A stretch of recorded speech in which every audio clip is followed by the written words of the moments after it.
So today is the 16th of March, and United States and Israel have been constantly bombing Iran, especially Tehran. And in response to that, Tehran has done something unthinkable. It has not really closed the Strait of Hormuz, but is effectively closed because basically there are no ships which are passing through the Strait of Hormuz right now.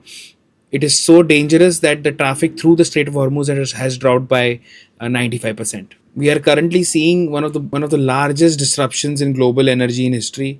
Insurance premiums of ships passing through the Strait of Hormuz have jumped by 600%. The United States Navy is not really that secure about making sure that ships pass through the Hormuz Strait. And Trump has been recently, in the last couple of days, been urging allies, specifically the countries of the UK, Italy, China, France, and other NATO allies, to make sure that they support or they provide a safe channel through the Strait of Hormuz, as their economy is dependent on them. He basically wants these countries to police their own territory. That's what he said. And he feels that as they all receive majority of their oil imports through the Strait of Hormuz, it is their job also to make sure that it lends United States in hand to secure that Strait of Hormuz. Majority of them have been putting out statements in the recent couple of days that they will not be getting involved in this war, and will not be supporting this United States aggression in the area. And let's see how Trump reacts on that. Basically, he's been calling the Strait as their territory because it's their energy. Today, we are going to be looking at the tactical reality of what's really going on around the Strait of Hormuz, and the backroom diplomacy that's going on with all the news coming out through Truth Social. He's been putting a lot of these tweets or retweets on Truth Social. So we'll be looking at all of those things today. Okay, so we are currently looking at a Google map of the Middle East, right? I hope you can see my cursor. So as we all know that Iran has basically closed off the Strait of Hormuz. So this small piece of land between this island here and the part of Oman and the UAE, which is there here, is approximately around 30 to 40 kilometers across. Overall, the channel through the Strait of Hormuz is only around 6 kilometers or 3 kilometers at the widest through the strait here. So it's very easy to stop this road. It's very easy to stop this route from getting accessed by ships. These are very large crude carriers or VLCCs that pass through these small narrow channels here in the Strait of Hormuz. And I will put up a graphic which shows how many ships are standing here. So this is a website called as Marine Traffic. It's free to be used. You can see that right now, if you see, this is the Gulf of Hormuz that I was trying to show you. There are no ships passing through at all, right? You have a lot of ships docked here, and you have a lot of ships docked here, but none of them are being currently, allowed to be passed freely through the Strait of Hormuz. What we have seen in the past couple of days is that the United States and Israel have attacked the island of Khark, right? You can see, I'm just zooming in the map right now. So this is one of the most important parts of Iran's oil exports. It's a deep water port that allows these very large crude carriers to carry crude through. And Donald Trump specifically has only targeted the military assets which are there here near the Kharg airport. He has not really targeted the oil infrastructure. Let me just convert this into satellite so that you can see it clearly. You can see there is a lot of oil infrastructure here. This has not been yet bombed. It can be or cannot be bombed. There has been news about the U.S. Marines being deployed in the Strait of Hormuz or in the Persian Gulf. There is a good chance that they might be deployed here in Kharg Island. It will be really really bad if they end up doing that, because as you can see, we are just Kharg Island is approximately, I think, around. Let me just try to do a measurement. So this is basically Kharg Island. It's the satellite view of it. If you approximately get a distance, let's check a distance from here, right? Let me just calculate the distance. So it's approximately, as you can see, it's around 32 to 33 kilometers. That's the maximum distance that is there from Kharg Island to the Iranian mainland. As you can probably imagine, if there are any American troops deployed in this island, there will be a lot of bombardment, a lot of drones that will be coming through Iran. So that will be a very problematic situation. The latest news that we have been receiving currently is that Iran has been allowing Indian ships to pass through the Strait of Hormuz. As you all know, that India is the chairperson of the BRICS Cooperation Council, and Iran has been urging India to stand up and to designate this entire situation as aggression. Not really sure about what's happening in the back channels of diplomacy, but India has been allowed to pass through, if I'm not wrong, two ships, right? So you have two LNG ships that have been allowed to pass through the Strait of Hormuz, and there are approximately around 24 Indian ships that are still somewhere here in the Persian Gulf as well as the Gulf of Oman. So it has to be seen what really happens now in the future. We really don't know the way things are progressing right now. What will really happen in the coming days, but from the India front, that is good news that Iran is allowing our ships to go through. But we have to really make sure to check the news so that any disruption is noted.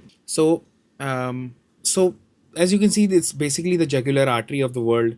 It's approximately only 21 miles wide, which is around 40 kilometers wide at the shortest or the narrowest point. And across the Strait of Hormuz, Iranian missile batteries and drone batteries are present. No matter how hard America is trying to make sure that they decimate this part, it's really not going to happen. And even if they do, even if they give assurance that we have destroyed all of the batteries which are there near the Strait of Hormuz, it's up to the shipping oil companies and the insurance companies to be satisfied enough to let ships pass. So basically, we have a double blind situation right now. You can see that nearly 85% of our oil, or LNG, comes from the Strait of Hormuz. And because India has been known to be using strategic autonomy, meaning it refuses to take part in any coalitions, we have been actually facing a lot of issues right now because, on the other hand, we have Iran, which is not allowing our ships to pass through, which really affects our energy security. And on the other hand, we have Israel and United States, which are doing this aggression with Iran. And if we end up getting too closer to Iran, or diplomatically playing the wrong game, we might end up in the wrong side of this. So we really don't want that to happen. You can see that majority of the ships come through the Strait of Hormuz here and come to Mundra and one more port in Jamnagar, where the world's largest refinery is. Reliance has the largest refinery in the world in Jamnagar right there, and Mumbai being a financial hub right there. So you can see that, so basically what Trump is doing is that he's using the low dependence of the United States on oil that comes out of Strait of Hormuz, and playing the game because he knows it will very minimally affect him compared to the other countries here in Asia. So basically, the Trump administration is using the US energy independence that they have from the Strait of Hormuz or from these Gulf countries or GCC countries to push allies like China, India, and other Asian countries like Thailand to make sure that they share the security burden. Now, whether Beijing agrees to that, does not agree to that, we really won't be able to say. I think over time, as the story progresses, as the war progresses, we'll start getting better clarity. So you can probably understand the map on top that oil from the Strait of Hormuz is then passed through the Arabian Sea, through the Indian Ocean. It goes all the way till Beijing. Beijing imports a lot of oil from the Strait of Hormuz. Even Korea and Tokyo are also responsible. So right now, the Indian Navy has been sending some ships to make sure that uh, oil is safely escorted through, and two of them have come through. 24 are still waiting, if I'm not wrong, and I think within the next couple of days we should see some good news on that. So this is a graph that really shows how badly things have been affected. You can see throughout the month of January and February, there was approximately 134 ships passing through the Strait of Hormuz every day, and there has been a drastic drop off right there. So I hope this resumes. You can probably imagine the price of oil going through right now. So as of recording this video, currently it's the evening of the 16th of March. Crude oil has come down from its top near nearly $100. It's currently trading at around 95 to 94 US dollars. I think it's because there has been some chatter about Iran allowing ships of its allies to pass through, and especially there are new reports coming out that ships that pay charges through yuan are being allowed to pass through. I will do research on that, and I will make sure I show you that research in the next video. That's what's been happening. Then there is oil coming through to India, to China, so we are seeing some cool off in the oil prices going through. I think in the coming week probably we'll see some more diplomacy pass through backdoor channels and all dealings, and I think overall we should be in a good situation in the coming week. That's one of the reasons that Nifty 50 did really well. So let me just show you Nifty 50. So Nifty 50 really did better than what it has been doing since the last couple of days. We are still up, but if you check a monthly chart, we are nearly down 9%, and it's things are not looking good. This can be a dead cat bounce. I hope not. And if things get better, India gets its energy security back, then we will see things getting better over a period of time. So for India, this is not basically strategic diplomacy or strategic autonomy. It is a fight for survival. If the Strait of Hormuz remains closed for another couple of weeks or a month, then it's not. We are just not looking at shortages of fuel or crude oil. We are looking at shortages of cooking gas and fertilizer, which already is happening. And if things go longer than this, we will be facing a lot of crisis in the coming future.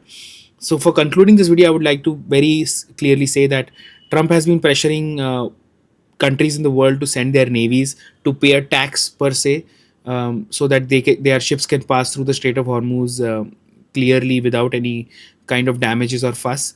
Whether they end up paying that tax and sending their navies is to be seen. On the other hand, Iran is using its geographical position to strangulate or choke the Strait of Hormuz, to make sure that the United States stops its aggression, and Israel and America understand that they need to come to the table to negotiate a deal.